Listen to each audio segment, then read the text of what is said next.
বাইকটা ফাইনালি বাংলাদেশে চলে এলো। কথা বলছি হোন্ডা এনএক্স 200 এই বাইকটা নিয়ে। বাইকটা ডিসেম্বরের মধ্যে বাংলাদেশের মার্কেটে লঞ্চ হওয়ার কথা ছিল। এমনকি সেই কথা অনুযায়ী বাইকটা বাংলাদেশের মার্কেটে অফিসিয়ালভাবে তারা লঞ্চ করেছে। এর পাশাপাশি এটার প্রাইস বলেন সবকিছুই কিন্তু তারা একই দিনে রিভিল করেছে।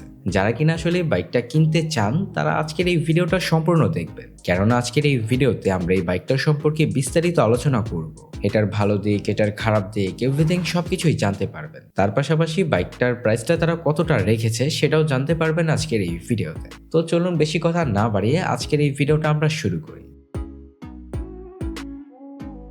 এটা আসলে একটা অ্যাডভেঞ্চার বাইক, তো যার কারণে এটার লুকস অ্যান্ড ডিজাইনটা কিন্তু তারা সেই রকমেরই দিয়েছে। এটা হচ্ছে একটা অ্যাডভেঞ্চার বাইক, আর এটা কিন্তু সম্পূর্ণ হোন্ডা হর্নেট 2.0 2025 সালের যে নতুন মডেলটা রয়েছে ওইটারই একটা কপি বলতে পারেন, তবে সেটাকে আর কি কিছুটা মডিফাই করে তারা এই অ্যাডভেঞ্চার লুকসের করেছে এই নতুন বাইকটাকে, যেটাকেই আমরা হোন্ডা এনএক্স 200 নামে চিনে থাকি।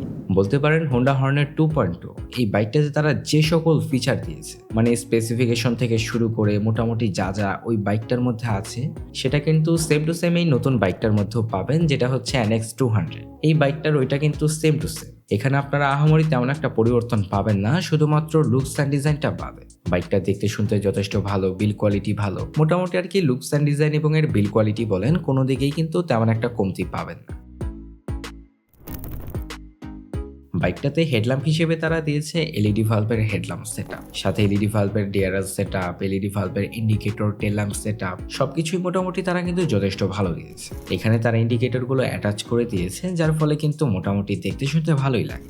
নাইট ভিজিবিলিটি নিয়ে বলতে গেলে নাইট ভিজিবিলিটিটাও যথেষ্ট ভালো পাবেন, কেননা যেহেতু এলইডি ভাল্বের হেডল্যাম্প সেটআপ রয়েছে। তবে এলইডি প্রজেকশন হলে কিন্তু আরও বেটার নাইট ভিজিবিলিটি পাওয়া যেত। তবে বাইকটাতে তারা যে হেডল্যাম্প সেটআপটা দিয়েছে এটার পাওয়ারটা কিন্তু অতটাও খারাপ না। এখানে যথেষ্ট ভালো একটা হেডল্যাম্প সেটআপ পাবেন, যার নাইট ভিজিবিলিটি কিন্তু যথেষ্ট ভালো।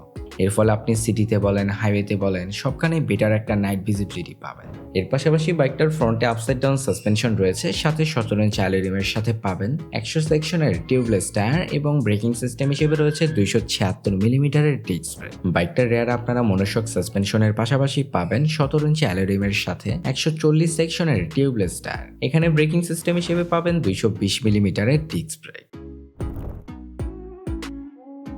বাইকটার ব্রেকিং সিস্টেম নিয়ে আসলে অনেক কিছুই বলার আছে। এই বাইকটা যথেষ্ট ভালো একটা বাইক, মানে যদি প্রাইস পয়েন্ট আপনি বিবেচনা করেন, বাইকটা বাংলাদেশের মার্কেটে লঞ্চ হয়েছে 3,15,000 টাকায়। তো আসলে এই প্রাইস পয়েন্টের একটা বাইক অনুযায়ী এটাতে আপনারা ডুয়াল চ্যানেল এবিএস পাবেন, যেটা কিন্তু হোন্ডা ব্র্যান্ডের বাইক অনুযায়ী যথেষ্ট ভালো একটা বিষয়, কেননা তারা কিন্তু এই প্রাইস পয়েন্টের কোনো বাইকেই ডুয়াল চ্যানেল এবিএস প্রোভাইড করে না। তো যার কারণে বলতে পারেন এই বাইকটাতে আপনারা এক্সট্রা কিছু অ্যাডভান্টেজ পাবেন। এখানে ব্রেকিং সিস্টেমে ডুয়াল চ্যানেল এবিএস দেওয়ার ফলে কিন্তু এটার ব্রেকিং সিস্টেমটাও যথেষ্ট স্ট্রং হয়। আর তাছাড়াও বলতে গেলে হোন্ডা ব্র্যান্ডের ব্রেকিং সিস্টেম কিন্তু বরাবরের মতোই অনেকটাই বেটার। যাই হোক, সবশেষে আসলে বলতেই হয় যে এটার ব্রেকিং সিস্টেমটা যথেষ্ট ভালো পাবেন।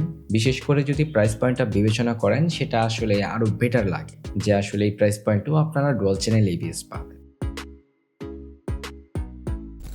স্পিডোমিটার নিয়ে বলতে গেলে এখানে আপনারা টিএফটি স্পিডোমিটার পাবেন, যেটা দেখতে শুনতে যথেষ্ট ভালো। ফিচার হিসেবে কিন্তু বর্তমানে সকল ফিচারগুলো রয়েছে, মানে আসলে ফিচারের দিক থেকে কোনো প্রকার কমতি পাবেন না। তার পাশাপাশি কিন্তু এটার ভিজিবিলিটিটাও যথেষ্ট ভালো, কেননা এটা যেহেতু সাইজে অনেকটাই বড়, তো যার কারণে কিন্তু আপনার ভিজিবিলিটিটা যথেষ্ট ভালো পাবেন। আর যদি এটার আউটলুকের কথা বলি, সত্যিই বলতে গেলে স্পিডোমিটারটা কিন্তু দেখতে শুনতে ভালো। তবে যদি ভেজেলটা তারা আরেকটু চিকন রাখতো স্পিডোমিটারটার, তাহলে কিন্তু দেখতে শুনতে আরো বেশি ভালো লাগতো। বাইকটার ইঞ্জিন সেকশন নিয়ে যদি বলতে যাই, ইঞ্জিন সেকশনটাই কিন্তু যথেষ্ট ভালো একটা ইঞ্জিন পাবেন এই বাইকটাতে।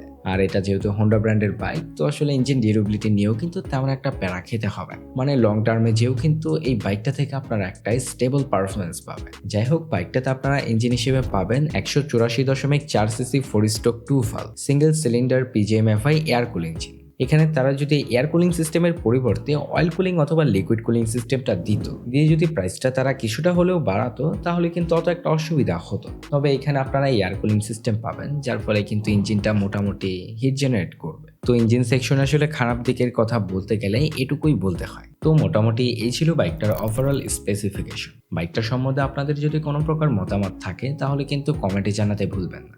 দেখা হচ্ছে পরবর্তী কোনো নতুন ভিডিওতে। সবাই ভালো থাকবেন, সুস্থ থাকবেন, ধন্যবাদ।